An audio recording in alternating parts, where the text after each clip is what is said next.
भेजले बारे हमरे से मारावा बेला भेजले बारे हमरे से मारावा बेला भेजले बारे कोना संचा से गढ़ला बारू ए जान होठा लागे तोहार बनारस के पान कोना संचा से गढ़ला बारू ए जान होठा लागे तोहार बनारस के पान तार फिगर देखिला गोता न कौन के देले बारे तार फिगर देखिला गोता न कौन के देले बारे भगवान बड़ी फुर्सत से हमरे से मारावा बेला भेजले बारे हमरे से मारावा बेला भेजले बारे हमरे से मारावा बेला भेजले बारे भेजले बारे भेजले बारे हमरे से मारावा बेला भेजले बारे हमरे से मारावा बेला भेजले बारे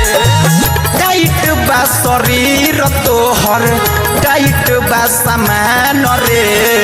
16 के उमरिया में भइलु जवान रे भइलु जवान टाइट बा शरीर तोहर टाइट बा सामान रे 16 के उमरिया में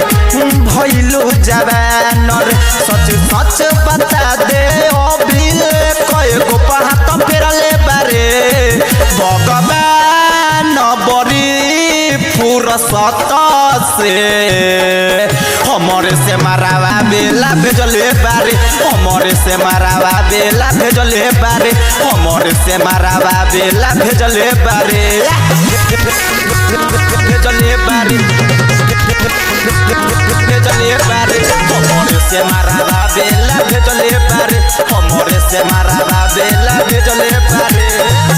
चलो ना बिछावा ना प कदी गद गद रे मंटू मनीष सिखाई प्यार वाला शब्द रे प्यार वाला शब्द चलो ना बिछावा ना प कदी गद गद रे मंटू मनीष सिखाई प्यार वाला शब्द पहली पहली बार मिलन ठकाई न कवन के ले बारे भगवान बड़ी फुर्सत से हमरे से मारावा बेला भेजले बारे हमरे से मारावा बेला भेजले बारे हमरे से मारावा बेला भेजले बारे।